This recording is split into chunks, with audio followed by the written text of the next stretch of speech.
this is Ambali Bhattacharya Datta and welcome to Ambali Art Cafe. And today I am here to say a big thank you to all of you because we have crossed 100 subscribers on our YouTube channel. And thank you so much for sending so much love, support, and sharing my work, sending me suggestions, and sending me topics, and asking me to do specific tutorials. It really means a lot. So today I'm here again with another tutorial, and this tutorial is a part of the series that I have started last week, that is the watercolor for beginners. And this is the second tutorial of the series, and today I'm going to paint a beautiful landscape. I have take this reference I have taken a reference from a photo. You can say 50% of the painting, and I'm going to add some imaginary work to this. Maybe some my very own compositions, maybe a little bit of manipulation with the light and adding some boats and people on the beach. So we will definitely discuss during the tutorial, during the process, and I'm going to share the tips and the techniques that you need to learn while doing a landscape. So let's see how it goes. And if you make the same landscape, you can tag me on Instagram, and you can tag me in your story, in fact, and I will share it on my story. And you can email me also, and if you need anything specifically, like if you need to ask me anything specifically regarding this tutorial, you can send me DMs or emails. I'll definitely get back to you. I try my best to answer as soon as possible. It takes 1 or 2 3 days, but I definitely get back. So send me your queries if you need any help specifically on this tutorial today. And thank you so much again for the love and the support, and I hope together we'll make this channel a big successful one. And thank you so much for all the love and the support. So if you have not subscribed yet, do subscribe to my channel and press the bell button so that you get notified for all the uploads I do, and share it with your friends and family who have the same interest. Thank you so much, and stay creative, stay safe, and keep painting every day. That's the secret. So let's get started. This is the painting we are going to make today in the tutorial, and I hope you like it. So let's start. First I am wetting the paper because the sky I am going to do, it's more of wet on wet technique that we have learned in my previous tutorial, and this is a graded wash I am doing.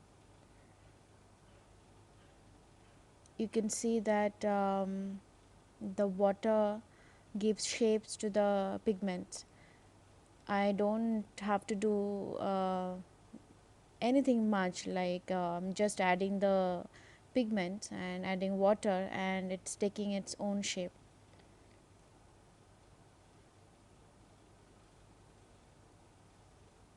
This is a very good technique for for a nice after rain kind of sky, or sometimes a cloudy sky. It adds lots of story to the sky. I love doing this graded wash for the sky, adding little um, ultramarine blue on the sky to add some warmth to the sky. Here for the sea, I am doing dry brush technique. You will be seeing in the entire painting I'll be doing a lot of dry brush techniques to use a lot of texture, and this is a very useful technique to add a lot of textures to the watercolor, since we do not use white or other kind of techniques that you use in acrylic or oil. So this adds shines to the water, like the lights are falling on the water on the sea, and giving a glittering effect. So leaving the white areas and applying this dry brush technique.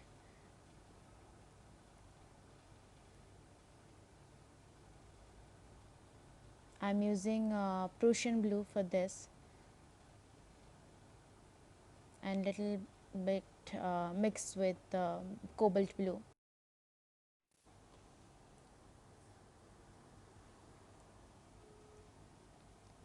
Adding yellow ochre um, on the sand and near the boats area, and here also I am adding a lot of textures with dry brush techniques. So dry brush techniques is nothing but very less water on the brush and much more pigment than the usual.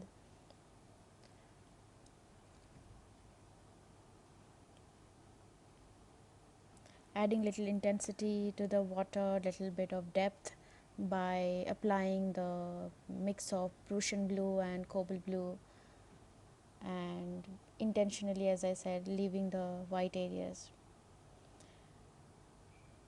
For the rocks, I am using burnt sienna and yellow ochre, and adding sap green till the first layer is wet to give it a kind of a spontaneity or fluid look.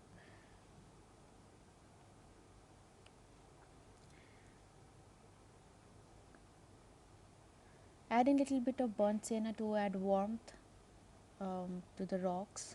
Sometimes people find it little difficult to paint the rocks because of its complicated shape sometimes, and it sometimes looks like very distraught and not it doesn't look like rock.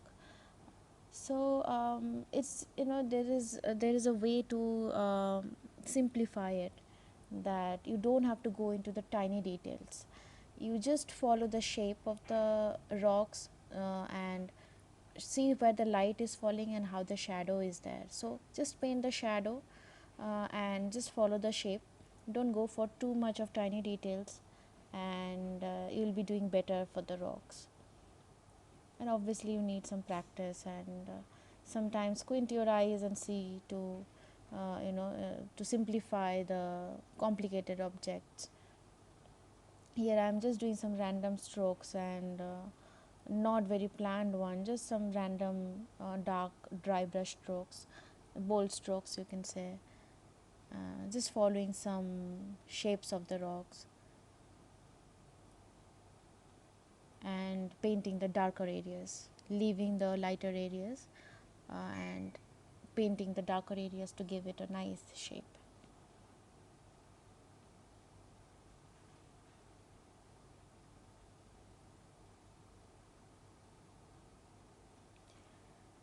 I have added Payne's Grey with burnt sienna to make it more intense and dark,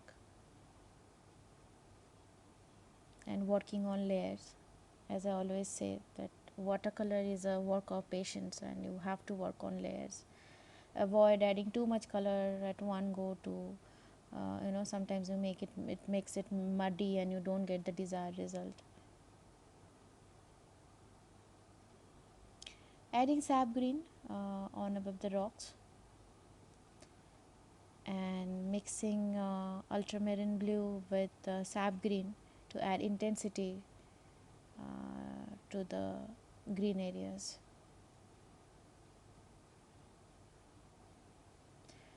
Whenever we are painting a landscape, we need to be very focused on our focal point, like where we want our spectators' eye to see it. For me, it is the lighthouse. So this is the main focal point of the painting, and everything else will be supporting this main element.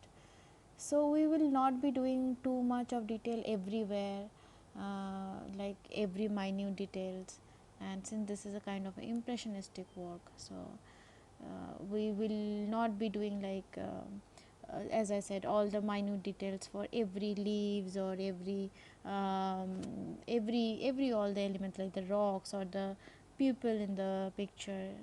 Everything should be supporting the main focal point. For the lighthouse, I have added vermilion hue, and make sure that Your strokes are according to the shape. The shape of the lighthouse is a cylindrical one, and I am painting according to the shape. That's very important.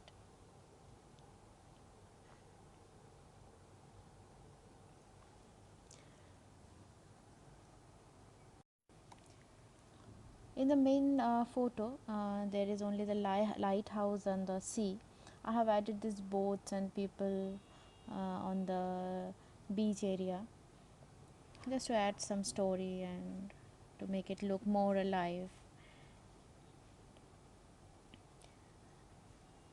You need to know that you need to be very well planned and should not get confused while doing a landscape, that what to paint and what not to paint. You can do always a thumbnail sketch where you can note down that what are the things that you really want to focus and what are the things that you want to omit from the paintings, what are the elements that you really want to highlight, and few of the things you might not want to paint,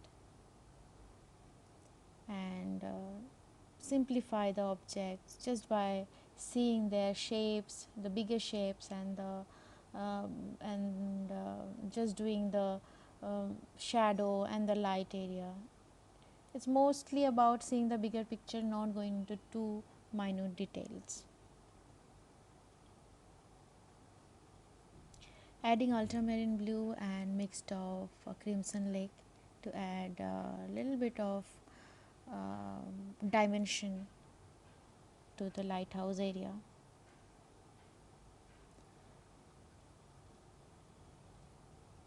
Giving it a 3D effect. The brush I am using here is Art Essentials number 10. I am using it for the tiny details and almost for everything. You can see it's a very nice brush and holds a lot of water, nice pigments. It holds a good amount of pigments, and the tip of the brush is very fine and helps me to do the fine details, and I don't have to change my brush often. Adding shadow on the water by lifting the color, and here doing some coconut trees. I there are some things that you love to paint and you don't like to paint. So coconut trees are the elements that I'm not too fond of doing. Like I really most of my painting I really sometimes omit this and do something else. I just add some other trees. But today I thought that I should do it. Sometime you should do things that you don't like and you know that will be good for you. And so I thought that I'll do it, and let's see how it goes. So I'm assuming there is a wind coming from the right side, and all the leaves are on the one side because of the wind. It's just giving a kind of adding a kind of a character, or adding a kind of a mood to the painting. I find painting coconut trees very boring. I don't know why, but it's like I today I thought, when doing this tutorial, I thought I should take this as a challenge and do it. So for the far off trees, and this basically the perspective for the far trees, for the further ones, I have used a very light, if you can see, very light pigment and more of water. And for the nearer trees, I have used more of the pigment and less of the water to make it dark and intense. So it's giving a nice sense of good perspective view.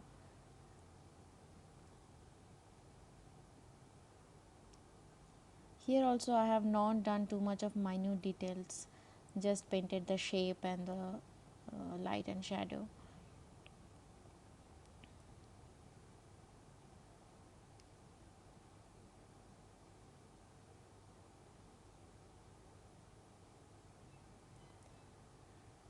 This is the area what I have composed myself, added few people and some colorful boats that I might have seen somewhere when I was traveling, and just did it from my memory.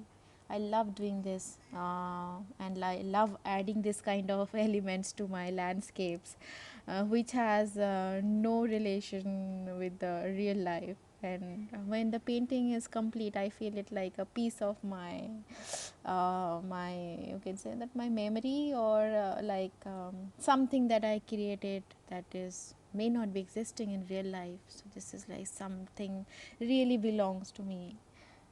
So I don't know how to explain these feelings, but I love doing this, adding some of my own things to my landscapes that might not have no relation with the reality. So adding this couple, and the boat nearby, some people nearby,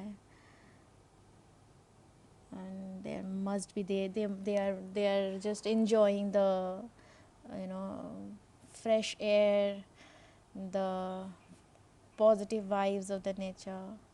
Nature is so healing. I mean, for me, it's the biggest inspiration for my work, and I'm missing nowadays it so much because of the lockdown. We are not able to travel, go out.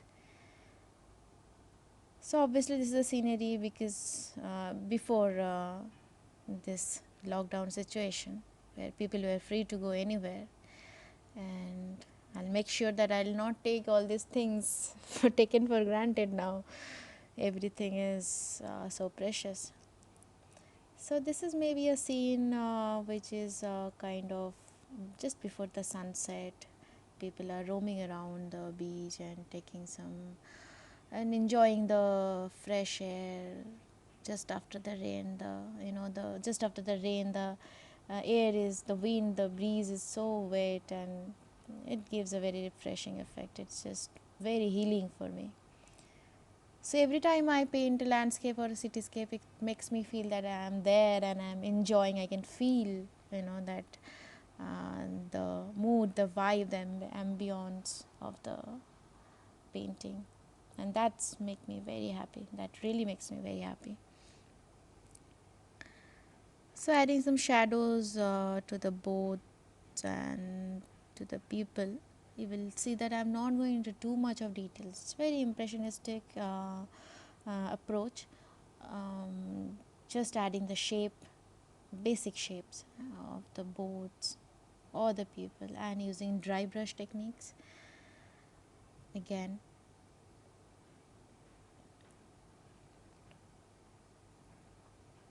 To add texture.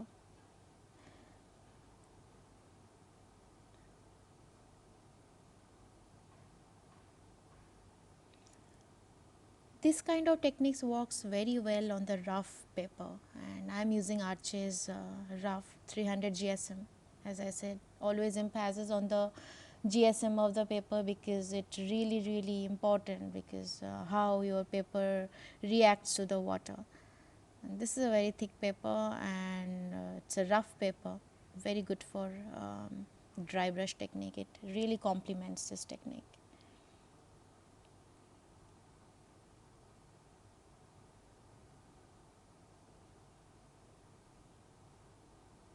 Just added some shadows, as I'm assuming the light is coming from right side.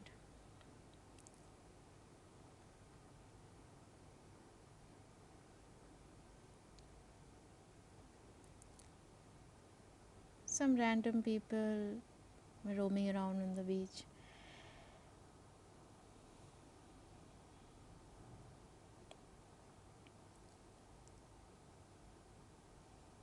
And we're almost done.